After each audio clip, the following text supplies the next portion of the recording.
Mommy was screaming, "My babies! Don't hurt my babies!" Mommy took us to lunch at the 21 Club, after which we were going to see a matinee performance of the Broadway musical Annie, Get Your Gun, starring Ethel Merman. Mommy had just won the Academy Award a few months earlier, and she was a big star again. We were just finished with lunch at 21 when Uncle Bob Crindler came to the table to talk with Mommy. It seemed that there was a sizable crowd gathered outside the restaurant waiting to see Joan Crawford. It was not the usual small, faithful band of fans who followed Mommy wherever she went. This crowd was different. They were restless.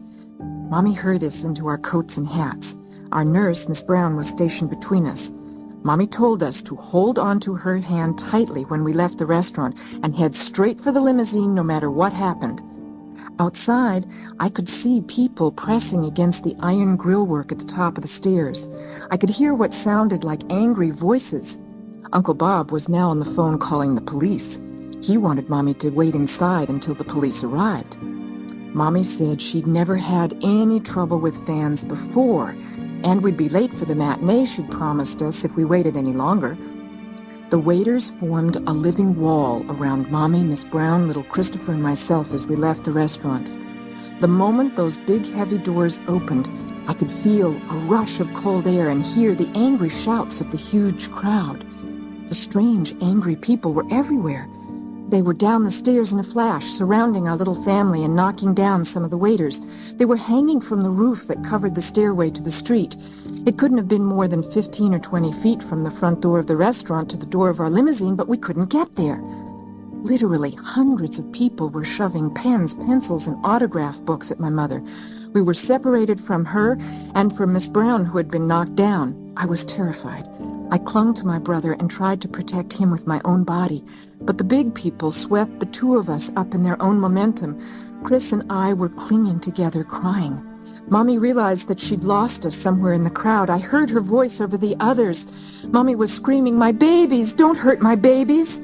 Finally, the police arrived with their nightsticks. By that time, Mommy was nearly hysterical. Chris and I were sobbing as we tried desperately to keep from being trampled underfoot by the big people. I couldn't see anything. Even in this bitter cold weather, there was the rancid smell of wet wool and sweat. I barely managed to keep my brother and myself standing upright in a stampede. A policeman grabbed us and carried the two of us, still clinging to each other, to the merciful safety of the limousine. The police pulled Mommy away from the crowd, and once she was inside the car, the police beat people away and slammed the door. Our driver couldn't move the limousine even 1 inch. There were crazed people all around us, beating on the car, climbing on top of it, and peering upside down into all the windows. More police arrived and forced the crowd off the car and back onto the sidewalk. When the policemen in their cars finally cleared a path for us, the chauffeur slowly began moving the long black limousine away from the crowd. Miss Brown was not with us. She'd been stabbed in the head with a ballpoint pen and had to be taken to the doctor. Mommy calmed us down and wiped our tears. She looked us over very carefully to see if we'd been hurt. Since we appeared only to be shaken up, she decided that the best thing for us to do was to go to the matinee as planned. It would take our minds off of what had just happened.